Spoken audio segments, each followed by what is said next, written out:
It is Saturday, June 13th, 2020 at 8:22 p.m. Happy Juneteenth to everybody out there. Alright guys, let's take a look quickly here. We have severe weather damages and camps hosting 140,000 internally displaced people in Burkina Faso and Nigeria. We have heavy rains since early June 2020 have triggered widespread floods in West Africa, causing damage particularly to camps accommodating more than 140,000 internally displaced people in Nigeria and Burkina Faso. So we have floods causing damage. Alright, next. We have nearly 2 months worth of rain in just 4 hours that inundate Ajaccio, Corsica, which is a part of an island of the Mediterranean, a French Mediterranean island. The heavy flooding in the capital of Ajaccio in the French Mediterranean island of Corsica on Thursday, June 11, 2020, sweeping away vehicles and trapping motorists on the road. According to Metro France, 2 inches of rain fell in just 4 hours, which is almost twice the country's average rainfall in the entire month of June. Training thunderstorms move over the area in a relatively short period of time, formed over the city, causing flash flooding almost immediately. And then here you have some videos of, the flooding. It says firefighters conducted multiple emergency operations to save people trapped in their vehicles. Most rescues were on the Marcino June Nova Frenchi avenues just north of downtown. Metro France also reported other parts of the city recorded more rain than the official reporting station, up to 5 inches of rain due to the very localized nature of the intense rains. So that island getting pummeled by rain.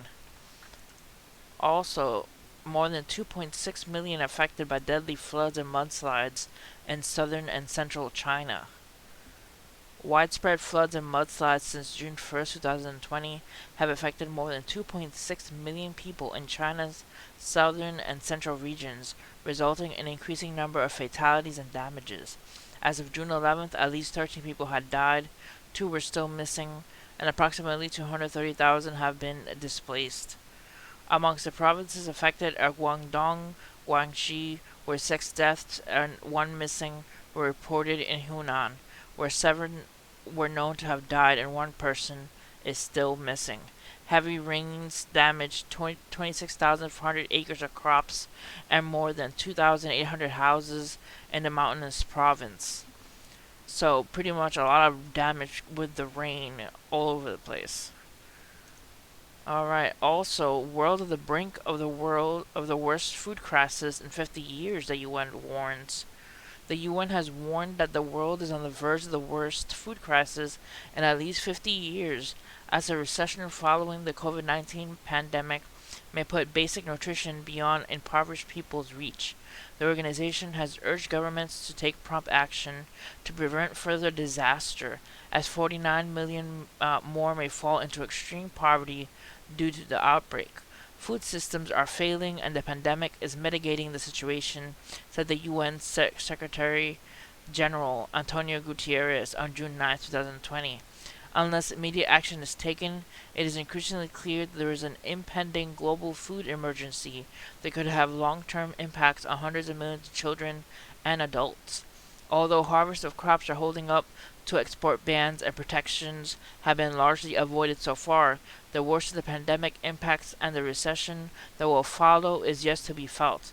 This year, about 49 million more fall into extreme poverty due to the coronavirus, as the number of people who were severely food insecure will rapidly expand. Even in countries with abundant food, we see risk of disruptions in the food supply chain, Gutierrez pointed out.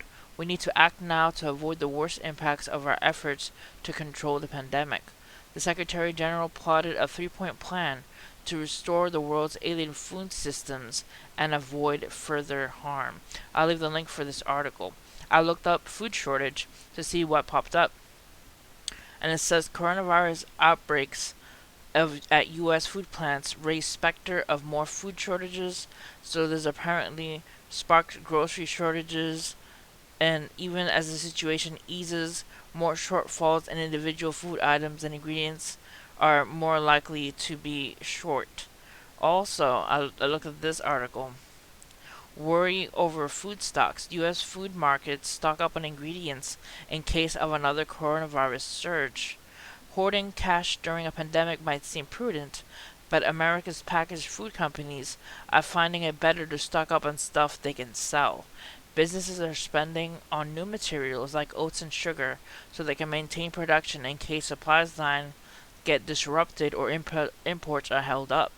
Campbell's Soup Company, the maker of goldfish crackers and Pacific broths, is buying more ingredients amid a boom in demand for pantry staples.